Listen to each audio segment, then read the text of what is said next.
Amigos, ¿cómo están? Bienvenidos a Radio Uruguay, bienvenidos a La Máquina de Pensar. ¿Cómo andan? Espero que anden bien. Arrancamos hoy lunes La Máquina de Pensar con Gonzalo Gervás. ¿Cómo le va, Gonzalo Gervás? Ya no te llamás Gonzabás, sino te llamás Gonzalo Gervás. En controles de emisión, ¿cómo le va? ¿Anda bien? Muy bien, con su elegancia característica. Y Carolina de Cuadro, ¿cómo le va? En la producción de este programa, amigos. Vamos a estar esta semana dedicada prácticamente a Todos Somos Raros. Ustedes ya están viendo la promo, obviamente. ¿Están viendo? No, están oyendo la promo en Radio Uruguay, porque mañana martes, por primera vez cambiamos el día del Todos Somos Raros. Mañana martes vamos a estar hablando del Uruguay, los uruguayos a los ojos de una inglesa. Vamos a hablar con Gerardo Caetano y Lindsay Cordery sobre Rosita Forbes. Rosita Forbes era una aventurera, una escritora, una cronista inglesa que de principio del siglo XX, que en 1930 pasó por América del Sur y bueno, hizo un libro que se llama Las 8 Repúblicas mirando al sur, o al futuro, perdón, las 8 Repúblicas frente al futuro. Y en cada uno de esos países ella elaboró un artículo largo, en fin, analizando estas repúblicas de América del Sur. Y la dedicada a Uruguay está muy, pero muy interesante. Entre otras cosas dice que Uruguay, ella se quedó muy sorprendida con los uruguayos y con Uruguay. Le pareció una cosa paradisíaca el tema de que aquí las aguas son tan azules, el cielo es azul, digamos, la arena es tan blanca y dice, es lógico que este país, las vacaciones duran 90 días. Durante 90 días no se hace absolutamente nada, ¿no? Dice, ¿quién los puede culpar a los uruguayos? Están todos tostados, bronceados, eso la sorprendió mucho. Estamos hablando, obviamente, de fines de la década del 20. Y también dice en otro momento que Uruguay es una república de gran avanzada, es la república de mayor avanzada que ella ha visto en América, pero la de menor visión de largo plazo, ¿no? O sea, dice, los uruguayos viven el presente como si no, es como si todo fuera a funcionar. Y dice en un otro momento, y esto tiene que ver, dice que los uruguayos viven haciendo leyes, reglamentos y ordenanzas y en su imaginación creen que eso es actuar. Después se quedan tranquilos y no hacen más nada y eso les sorprendió porque obviamente viene de Inglaterra. En fin, hace todo un análisis. Entonces la idea de hablar con Gerardo Caetano, que obviamente a Rosita Forbes yo la conocí a través de Gerardo Caetano, porque incluyó este artículo que vamos a comentar mañana en su libro La República Ballista, y vamos a estar con Lindsay Cordery también, que ella es profesora de literatura inglesa en la Facultad de Humanidades, y ella va a hacer una presentación de quién era Rosita Forbes. Entre otras cosas, me enteré que conocía a Virginia Woolf y que estaba ahí cerca del círculo de Bloomsbury, así que era todo un personaje esta Rosita y vamos a estar hablando sobre la visión que tuvo de los uruguayos. Mañana a las 19 horas la entrada es para todo público, es abierta como siempre, mañana martes 11.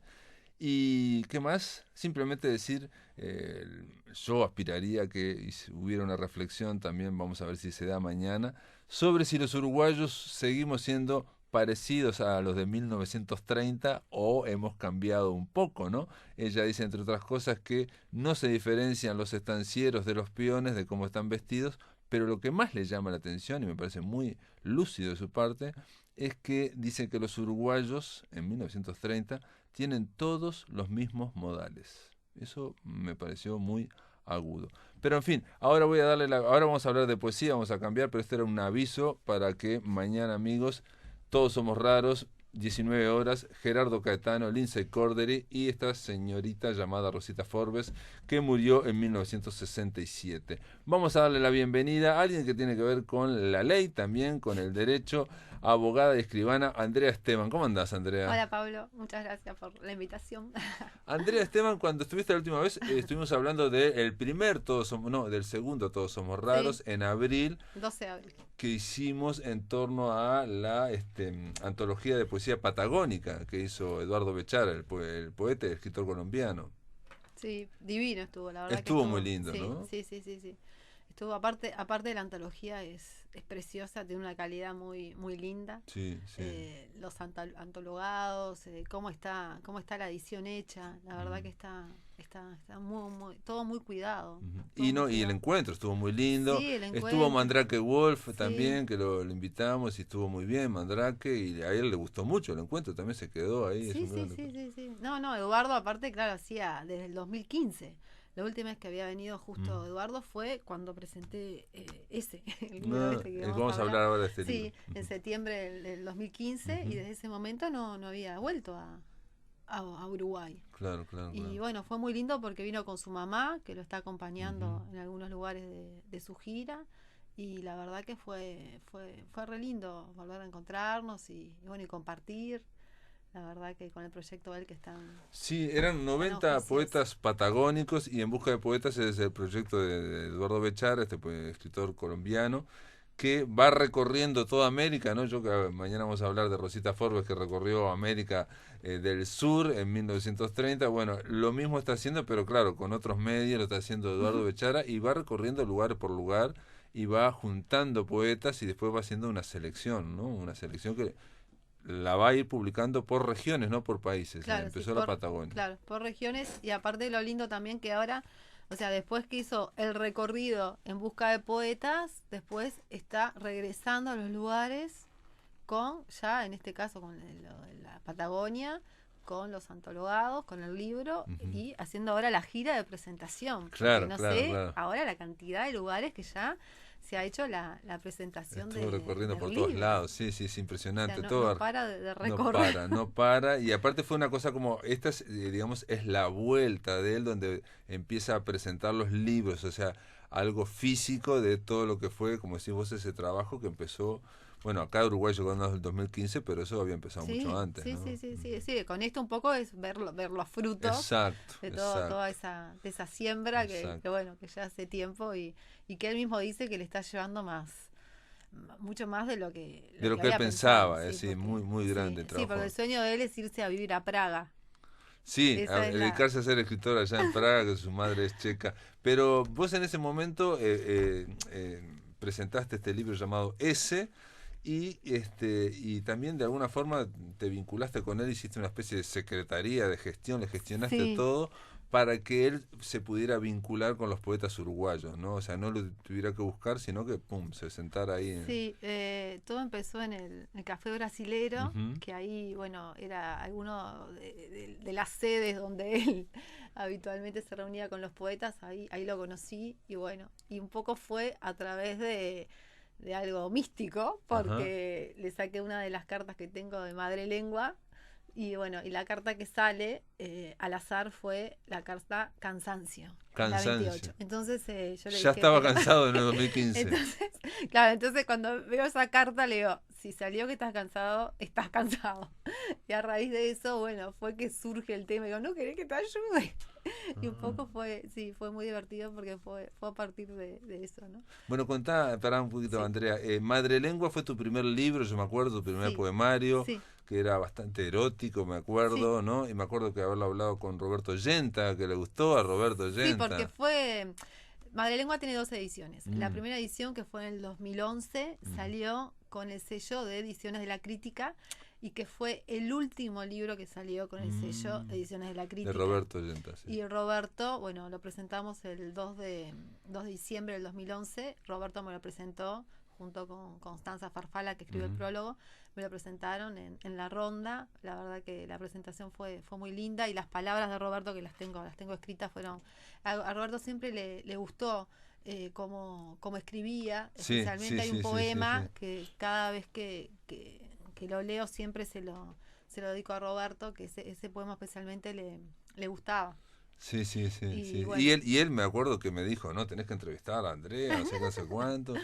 Y sí, cosa que no lo hacía tan habitualmente, sí, ¿no? Como no, y diciendo, tampoco no era que yo fuera muy amiga de él. O sea, ujú, yo, ujú, yo lo conocí en La Pluma Azul, ujú. con Alicia Presa, bueno, que tenemos ese ciclo que ahora este año vamos a empezar de nuevo. Ah, van a Sí, volver con sí, el... sí, sí, sí, ¿Y sí. dónde va a ser la pluma azul esta vez? Em, Creo que va a ser en la Fundación Nancy Bacelo, Ujú. pero bueno, estamos ahí viendo, creo que va a ser ahí, pero en alguna pluma este año, aparte de otros proyectos que tenemos con Alicia, vamos a hacer porque bueno, ya la pluma tiene su trayectoria Claro, y claro, bueno, claro. Sí, sí, pero se ve interrumpido un y la poco el ciclo, extrañamos. ¿no? Sí, el Sí, sí. año pasado, Ujú, o sea, bueno, por cuestiones de ujú, estudio de Alicia y yo estaba viviendo en Maldonado. ujú.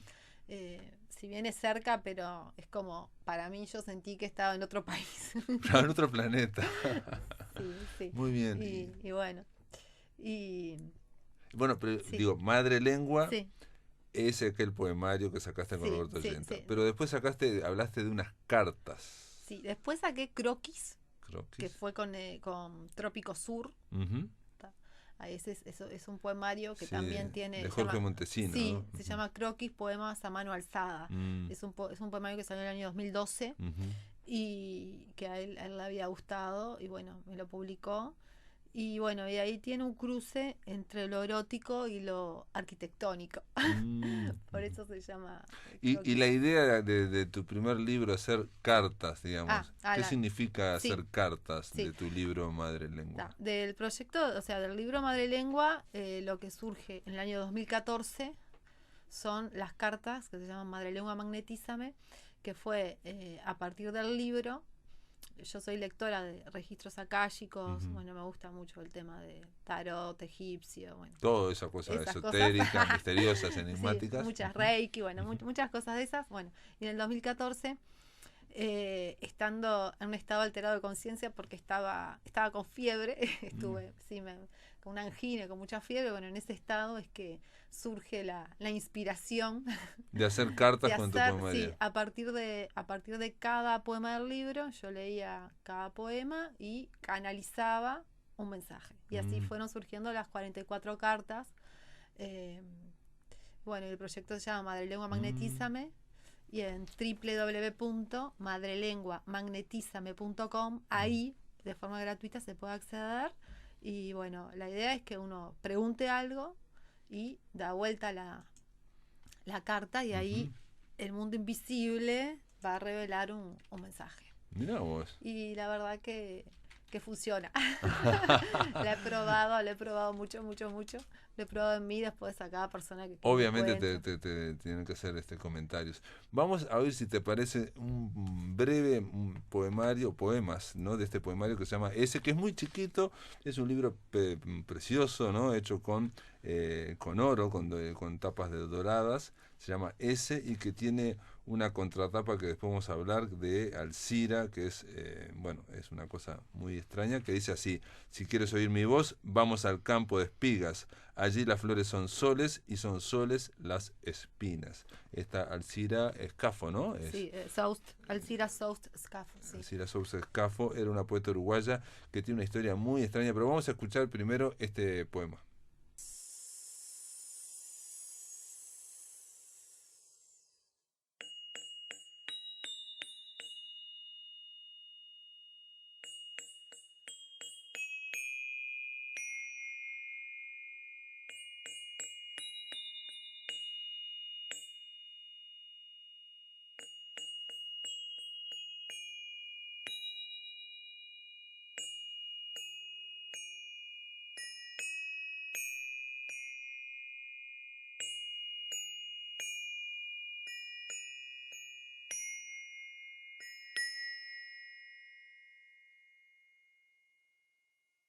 Si quieres oír mi voz, vamos al campo de espigas. Allí las flores son soles y son soles las espinas. Ah, ah, ah, ah, ah. Ah, ah, ah, ah, ah, ah, ah, ah. Presagio. Algo late en mi pecho, como si una criatura le hubiera habitado silenciosa por años, como si en este preciso instante hubiera decidido abrir sus enormes alas, como si la fuerza de sus musculosas patas intentaran galoparme, como si fuera a rugir en este preciso instante. Siempre supe que había nacido del agua.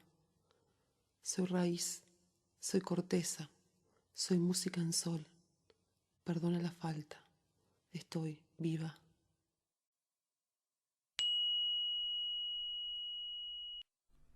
Bueno, esta era Andrea Esteban y estarán algunos poemas de este poemario que se llama S, que está editado por Yagurú. Es un pequeño poemario del cual vamos a continuar hablando después de la pausa, amigos. Estamos aquí en La Máquina de Pensar. Después de la pausa seguimos aquí por Radio Uruguay.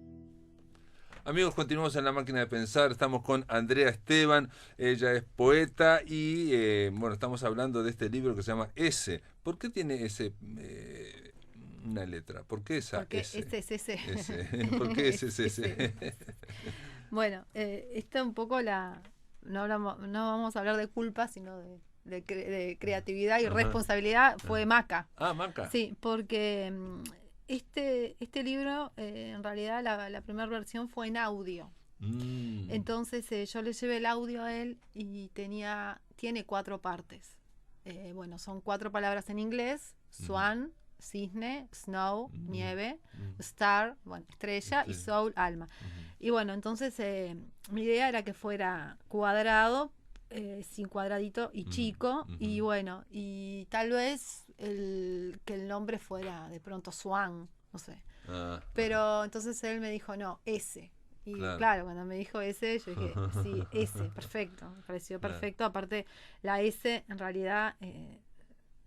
o sea, es como si fuera la mitad de un 8 y sería un 4. Entonces, con las 4 partes. Ah, las 4 partes. Bueno, yo me imaginé también cuando me contaste esto, pues, que podía ser un cuadrado con las Claro. con los 4 títulos también, Claro, ¿no? exacto. Es un cuadrado, digo, para que los que están oyendo, parecido a lo que sería una tapa de un CD, ¿no? Claro, Más o menos, aproximadamente. Claro. Sí, la idea era esa, que tuviera la forma de un CD, de la caja del CD, Del CD, sí. y después, bueno, en la contratapa Que está... también está como el redondel en la contratapa, como si Exacto. tuviera el disco, faltaría el disco, ¿no? Exacto, porque en la contratapa, que está el poema visual de Alcira Soust, la plaquette bueno, que a mí me regalan de Alcira, era así, con un círculo, el poema, igual a esto.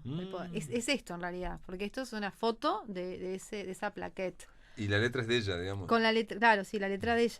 Y entonces, bueno, yo quería que estuviera en la contratapa el poema de Alcira, porque fue a partir del poema de Alcira que se dispara el libro.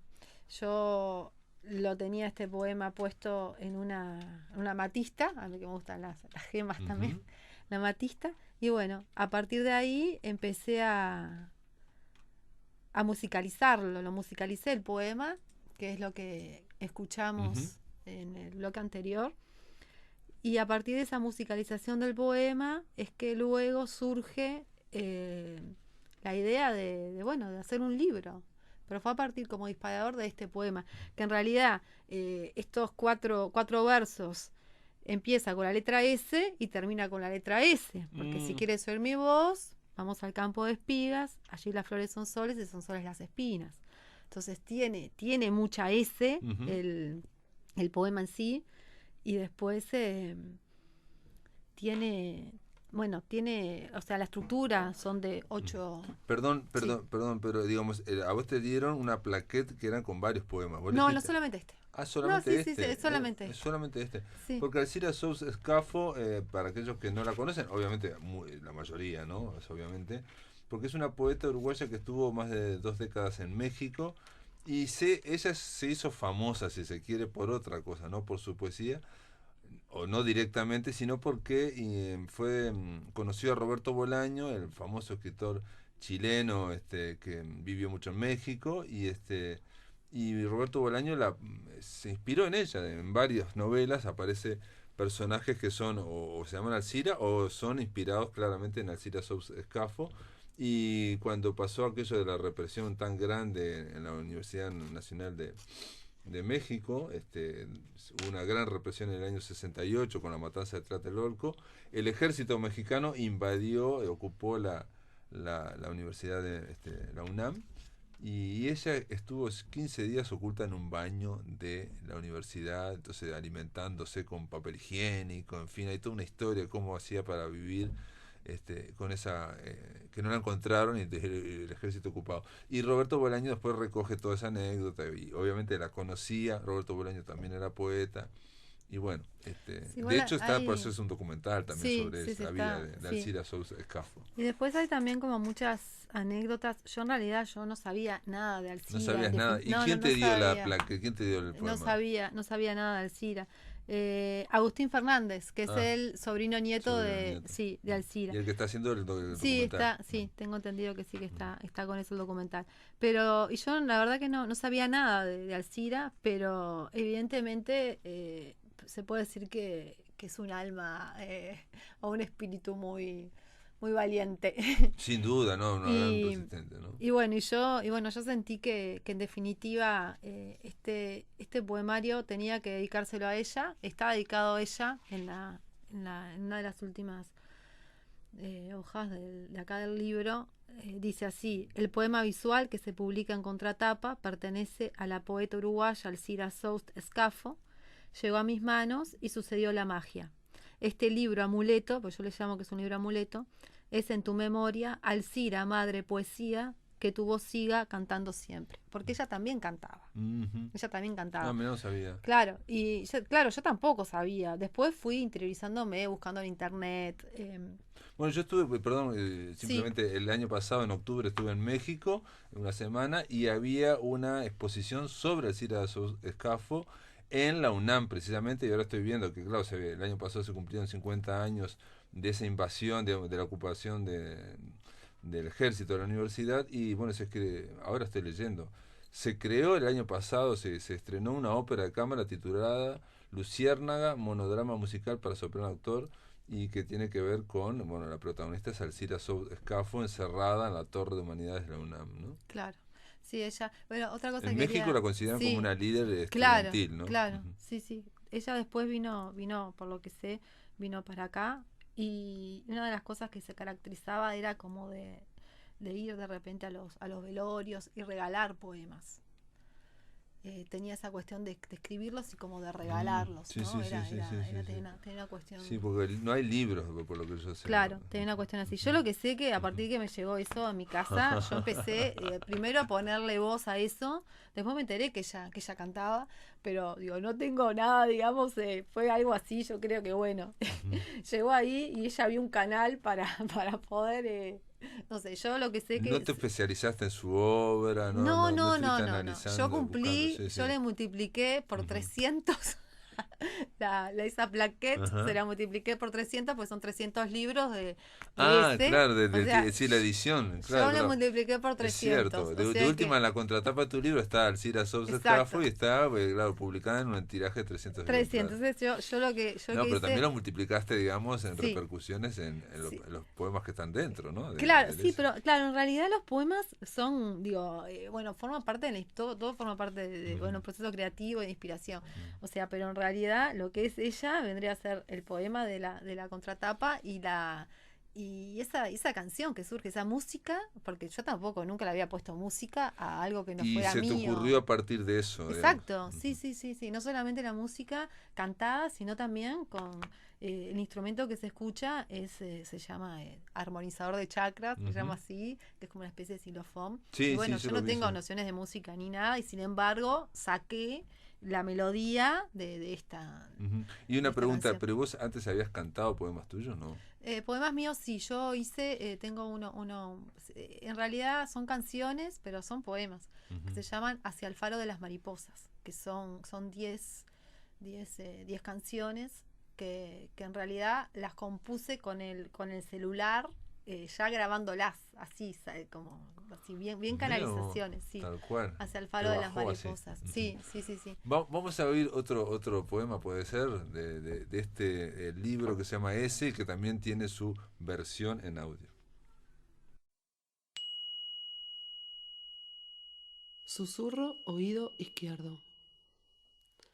No dudes de tu encanto, no dudes de tu poder personal, no dudes de tus primeras impresiones. Tenés ayuda divina, no todo está bajo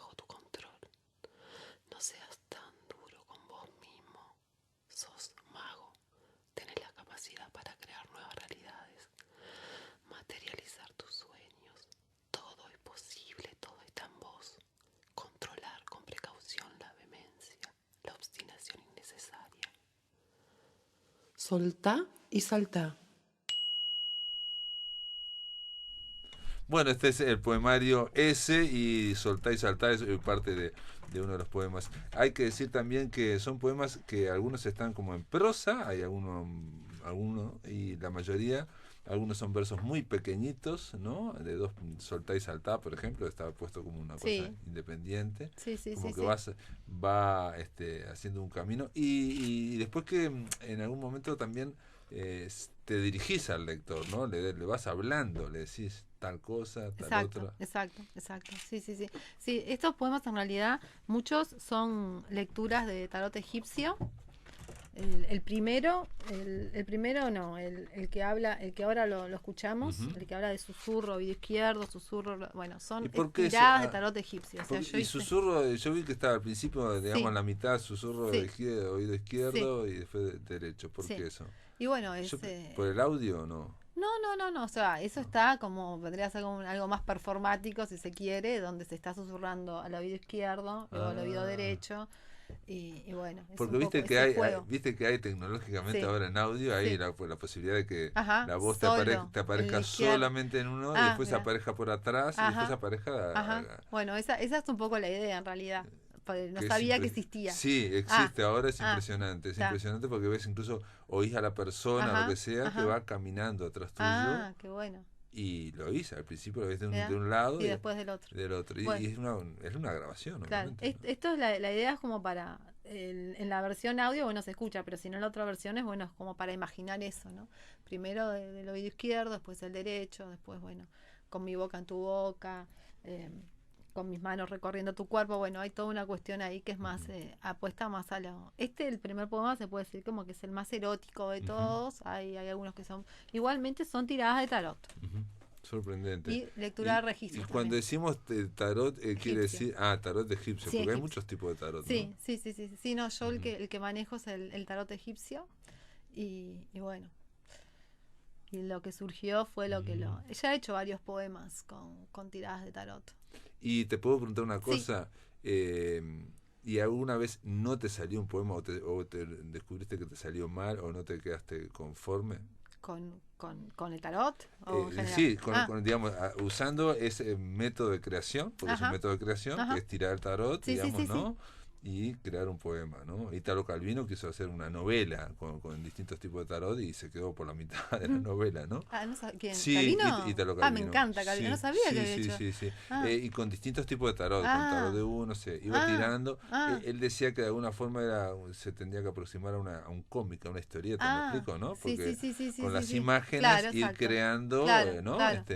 Y Claro, yo la novela capaz. se va enlenteciendo hasta Claro, que al final dice, no, claro. no, no, no termina. Claro, yo lo que hago, capaz, es como que canalizar el mensaje, capaz. Capaz que es algo más, o sea, no es solamente el arquetipo, capaz que lo utilizaba él como un arquetipo y a partir del arquetipo, que era un disparador para escribir. Ujú, Yo no, yo canalizo el mensaje, o sea, ujú. yo hago la tirada de tarot y canalizo un Por mensaje y ese eso, pero mensaje lo recibo. una cosa es canalizar el Sí, sí, mensaje sí, que puede servirle a alguien, ¿o sí, no? sí, Para comunicar. sí, Y otra cosa es que eso después perviva claro. como un poema, Sí, digamos, sí, sí, sí, sí, independiente. sí, sí.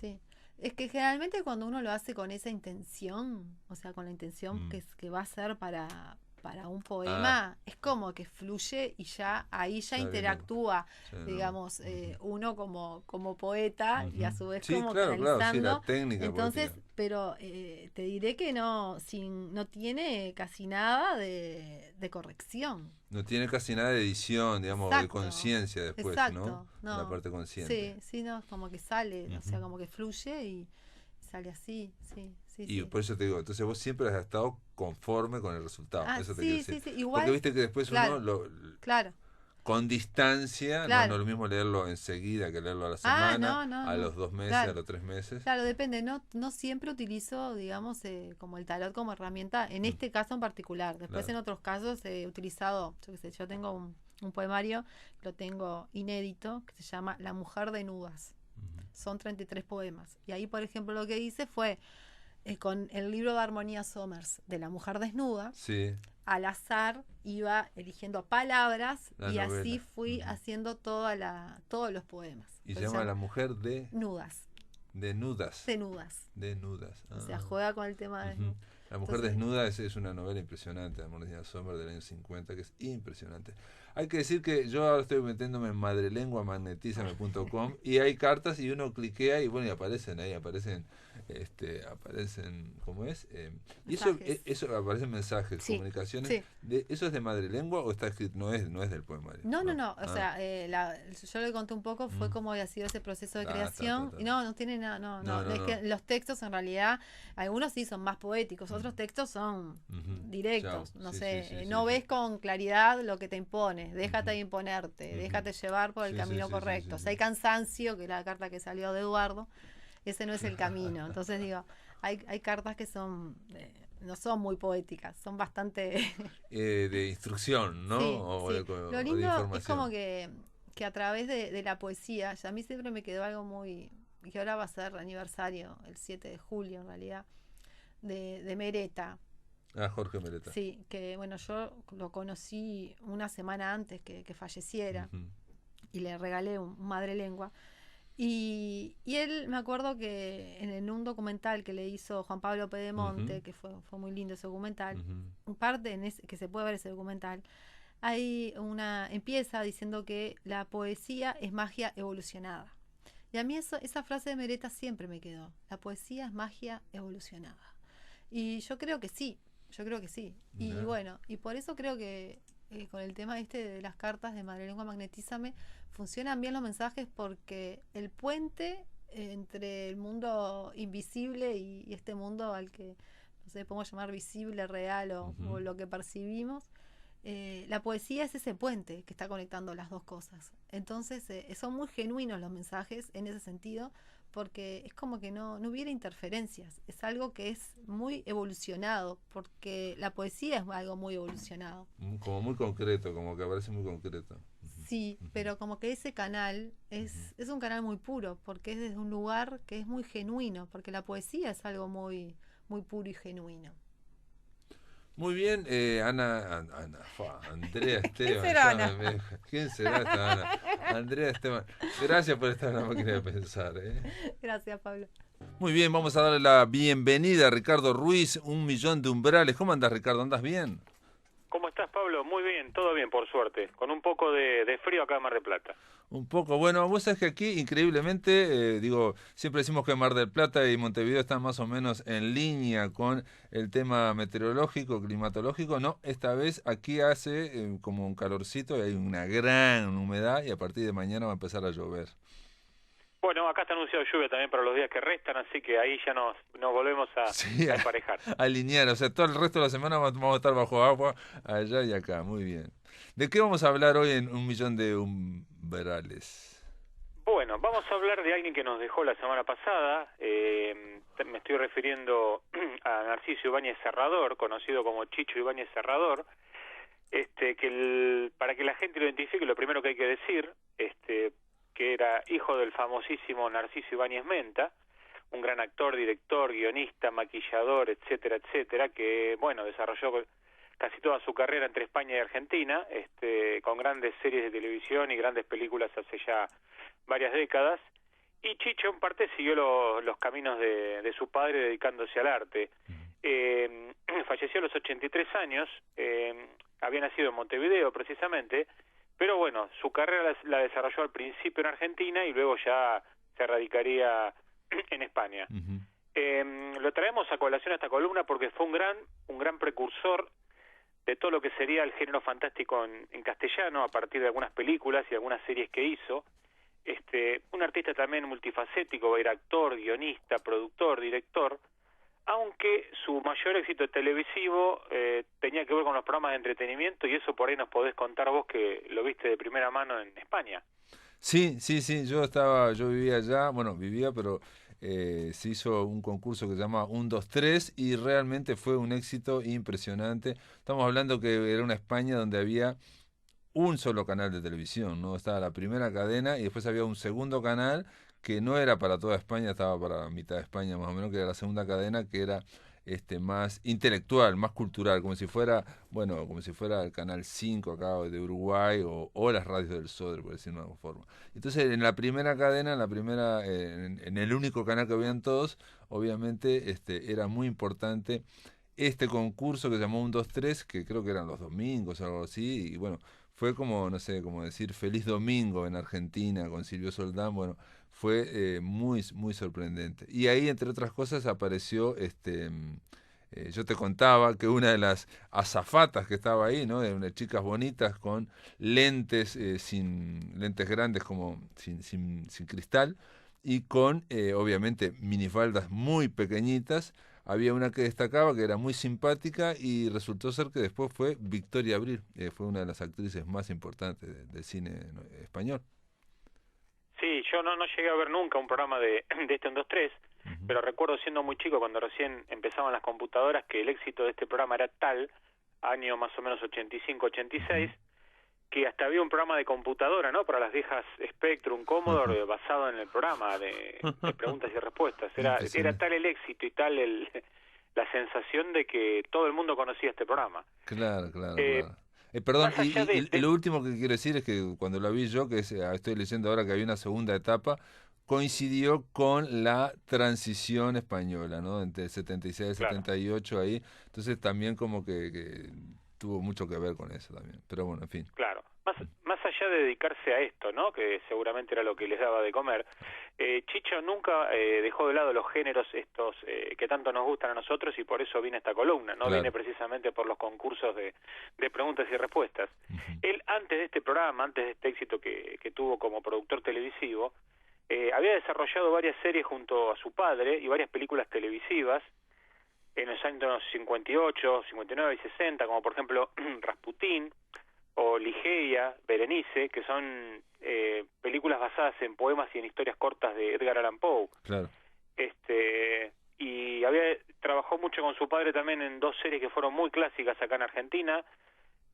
Una era Obras Maestras del Terror, que también se hizo una película adaptando cuentos de Edgar Allan Poe, y también una serie que fue El Fantasma de la Ópera, que fue muy famosa también siempre con el protagónico de su padre, ¿no? Uh-huh, uh-huh. Sí, sí, sí. Y él también desarrolló una serie muy importante en España que tuvo digamos, no serían 2 temporadas, sino dos épocas, una a fines de los 60 y una a comienzos de los 80, que se llamó Historias para no dormir, Uh-huh. que hace poco fueron relanzados con todos los capítulos en formato DVD y en formato Blu-ray, porque en España fue una serie muy, pero muy exitosa, donde adaptaban más cuentos clásicos, ya se incluían cuentos de Ray Bradbury, por ejemplo, y también cuentos propios, donde Chicho era el presentador, ¿no? Una especie de Rod Serling en La Dimensión Desconocida, que iba presentando estos casos. Claro. Fue una serie, pero muy, muy, muy famosa, Uh-huh. es todavía muy famosa, y algún día quizás habría que hablar de esto. En los años 2005, 2006, relanzó esta propuesta con una serie que se llamó Películas para no dormir, donde invitó a varios directores españoles conocidos, como por ejemplo Alex de la Iglesia, para presentar películas de terror televisivas. Y Uh-huh. realmente el mismo Chicho presentó una película, y realmente es muy buena, y a pesar de que ha sido criticado, bueno, es un poco lo que hablamos siempre, ¿no? Al público a veces parece que nada le viene bien, a los críticos a veces menos, y creo que son películas muy valiosas si uno las busca hoy, están en internet.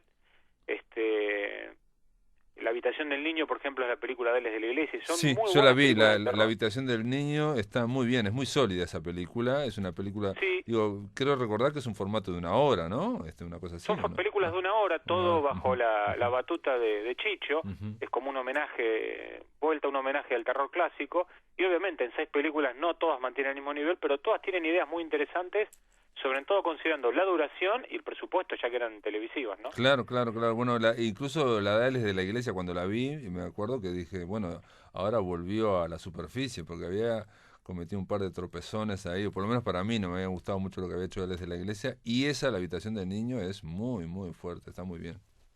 Exacto, bueno, pero de lo que quería hablar hoy eran de su segunda película, en el año 76. Él hizo 2 películas relacionadas con el terror, con el suspenso, antes de dedicarse a todo esto que hablamos de los concursos televisivos y eso. La primera se llamó La Residencia en el 69, Y la que traemos hoy acá es un clásico ya en el terror español, es de 1976 y tiene un título que lo dice todo, ¿no? El título es ¿Quién puede matar a un niño? Claro. Ya el título da a mí ya me da idea de película con mala espina, ¿no? Es muy bueno el título, es muy bueno el título. Muy bueno, como que van a pasar cosas raras, ¿no? Acá. Hay un dato curioso, muchas de las series y películas que están dirigidas por Chicho, figura un tal Luis Peñafiel como guionista y es un seudónimo de él mismo, o sea que el guión es también de él en muchos casos. Mirá vos.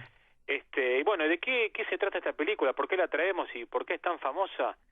Hay que ubicarse siempre, remarco lo mismo, Pablo, en tiempo y espacio. Esta era una época donde en España solamente había comedias, Claro. comedias ligeras, y hacer una película con un horror bastante visceral, donde se matan chicos o los chicos son entes malvados o maléficos que hacen determinados actos que no eran en la época para ser vistos.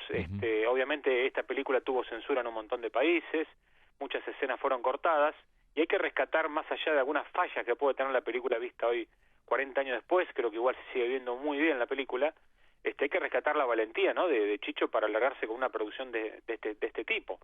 Sí, sin duda, también hay un detalle que él era muy admirador de Hitchcock, ¿no? Bueno, como yo creo que casi todos los del género, ¿no? También, ¿no? Porque Hitchcock también hizo cosas impresionantes y el hecho del título, ya en el título está ¿quién puede matar a un niño? Es como el planteo de ¿qué pasa si hay que matar niños? ¿No? Sí, hay como una cuestión moral ya en el título, algo que también hacía Hitchcock, ¿no? Claro. Él se declaró muchas veces amante de Hitchcock. De hecho, dijo que esta película era de un suspenso a los Hitchcock y no de terror, ¿no? Por más que los fans del terror la consideremos de este género. Y estoy leyendo que originalmente Chicho quiso traer nada menos que a Anthony Hopkins para la película, pero no pudo. Sí, buscaba actores extranjeros para que tuviera más éxito la película. Los protagonistas, cuento un poco brevemente de qué trata la película. Hay una pareja que está en un pueblo de España, una pareja extranjera, no se da a entender bien dónde es, pero aparentemente hablan inglés. Él se llama Tom, la mujer se llama Evelyn, ellos tienen 2 hijos, aunque están de vacaciones ellos 2 solos.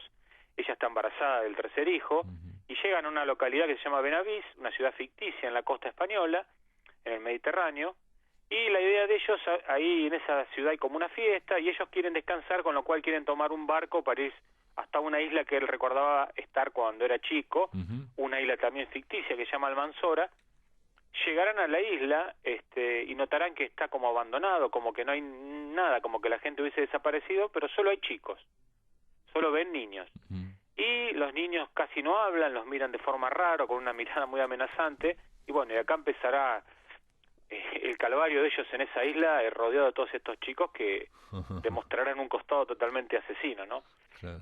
El por qué sucede todo esto lo dejo que la gente lo descubra en esta pero gran película, ¿no?, de la que vamos a comentar algunos más detalles. Claro, no, y tiene muchos momentos, por ejemplo, yo la vi hace muchísimo tiempo e increíblemente después vi un análisis de esa película que trataba de ver los momentos Hitchcock de la película.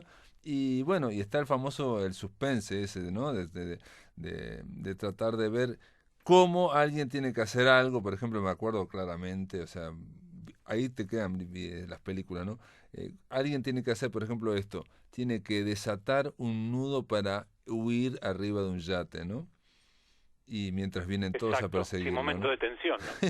Y entonces el suspense está en que empieza a desatar el nudo y se va entreverando, y es un nudo marinero así, mientras tanto sabemos que no le queda mucho tiempo, en fin, es una cosa muy elemental, pero funciona porque está muy bien hecha. Sí, hay un detalle en la película que si uno lo ve hoy se nota.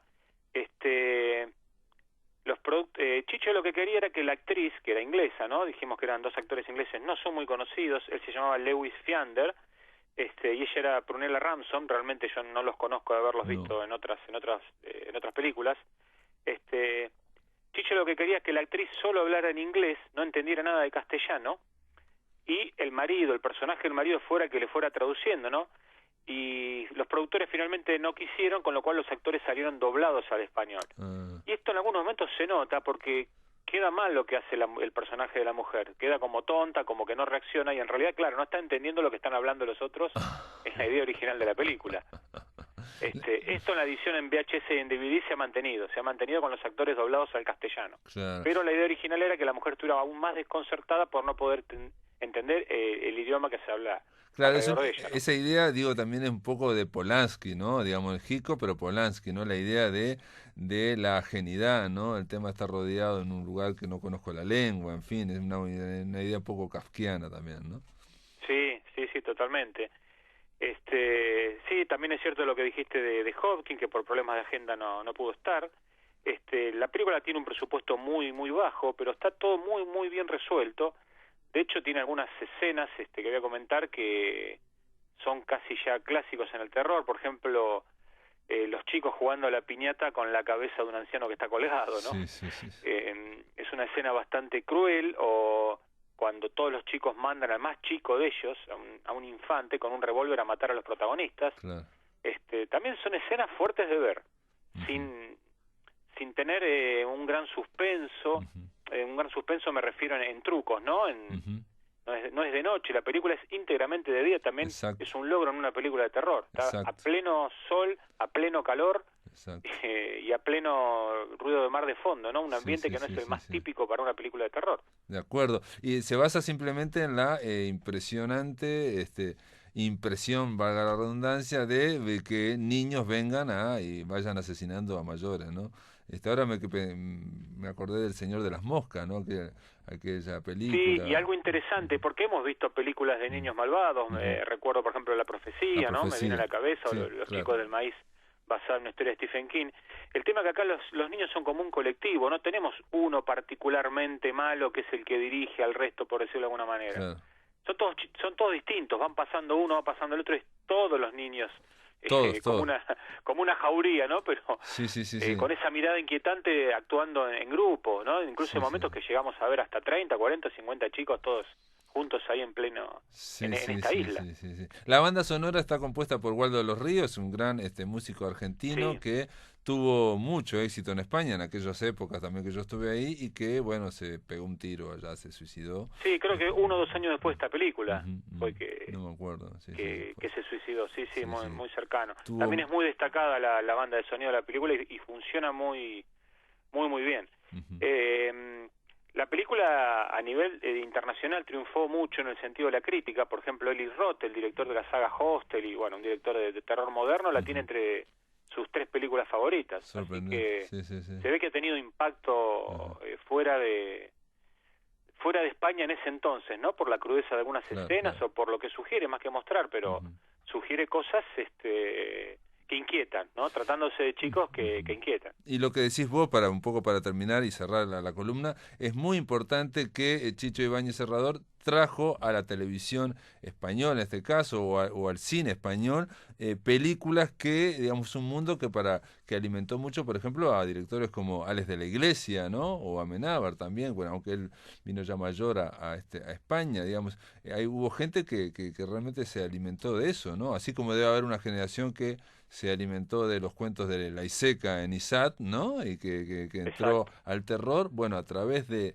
Chicho Ibáñez Serrador también hubo toda una generación de los 70, 80 que entraron y conocieron ese mundo, ¿no? Sí, bueno, por ejemplo, Alex de la Iglesia o Paco Plaza,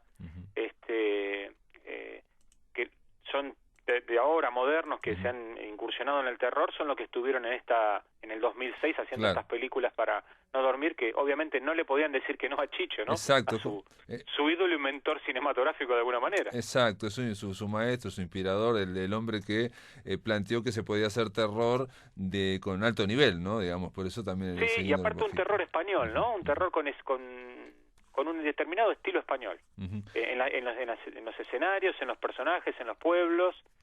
Tiene mucho, no del folclore, pero sí de las urbes españolas, este tipo de terror. Bueno, muy bien, Ricardo Ruiz, 1.000.000 de umbrales. Vamos a hacer una novedad. El lunes que viene vamos a contar con otro 1.000.000 de umbrales, así que te despido para dentro de una semana. En una semana estaremos y, bueno, recordando a Chicho que nos dejó esta semana, y es justo hacerlo. Muy bien. Amigos, se termina La Máquina de Pensar. Mañana simplemente Todos somos raros en el Centro Cultural de España, 19 horas. Vamos a estar con Gerardo Caetano y con Lindsay Cordery hablando de los uruguayos a los ojos de una inglesa.